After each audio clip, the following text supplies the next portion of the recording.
Muita gente conhece o nome Rivotril, mas pouca gente sabe como é que ele realmente funciona e os riscos que a pessoa corre quando ela usa sem a orientação adequada. E hoje eu vou te explicar exatamente isso. O que o Rivotril trata, em quais casos ele é indicado de verdade e o que você precisa saber antes de usar. Se você já usa ou conhece alguém que usa, essa informação de fato pode mudar completamente a sua visão sobre esse remédio. Para começar, o Rivotril ele é um remédio que a gente está falando do nome comercial. O princípio ativo dele é clonazepam, que pertence à classe de uns remédios que a gente chama de benzodiazepínicos, junto com alprazolam, diazepam. É um remédio que atua no sistema nervoso central. O que ele faz?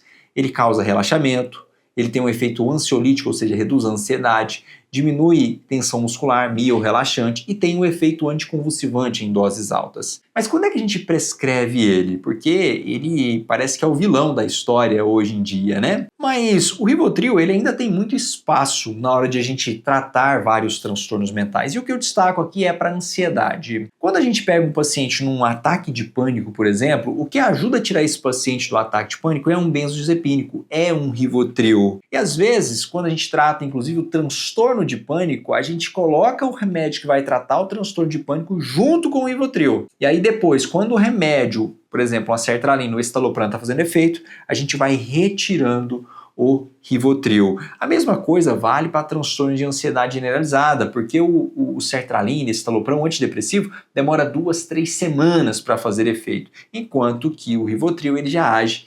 imediatamente. Muita gente acaba usando para insônia, mas essa não é uma recomendação. E eu vou falar por quê.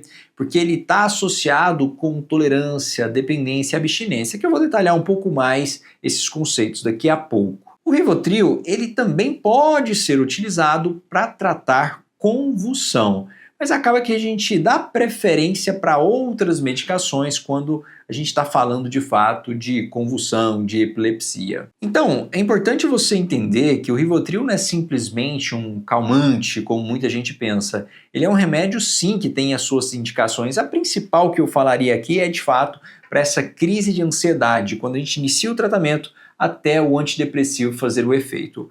Agora, é importante você entender também os riscos. O Rivotril é um remédio tarja preta, e assim como outros benzodiazepínicos, como diazepam e alprazolam, causa tolerância. O que é isso? A pessoa precisa de doses cada vez maiores para ter aquele mesmo efeito inicial. Então ela, às vezes, fica bem com 0,25 e depois ela tem que tomar 2, 3, 4 comprimidos para fazer esse efeito. Pode causar o que a gente chama de dependência. A pessoa ela tem aquela sensação de ter que usar, porque se ela não usar, dá o quê? A abstinência, que é se o remédio for retirado abruptamente ou diminuir a dose de uma forma muito rápida, a pessoa pode ter insônia, a pessoa pode ter suor excessivo, irritabilidade, pode ter labilidade emocional, pode ter instabilidade emocional.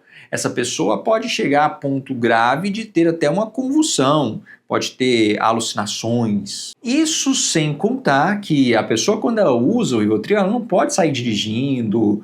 Por quê? Porque diminui a capacidade de concentração, deixa a pessoa mais sonolenta, os reflexos mais lentos, aumenta o risco de queda, principalmente em idosos. Então, existem aqui uma série de efeitos colaterais que a pessoa ela pode ter ao tomar Rivotril. É importante manter esse cuidado. E é por isso, de fato, que a gente vê tanta gente falando, e é o correto, o Rivotril ele deve ser tomado de forma com acompanhamento médico. E o ideal é que a gente use por pouco período de tempo, a menor dose e o menor tempo possível. E se o paciente estiver tomando há muito tempo, Danilo, a gente deve proceder a uma retirada gradual, sempre que possível, logicamente.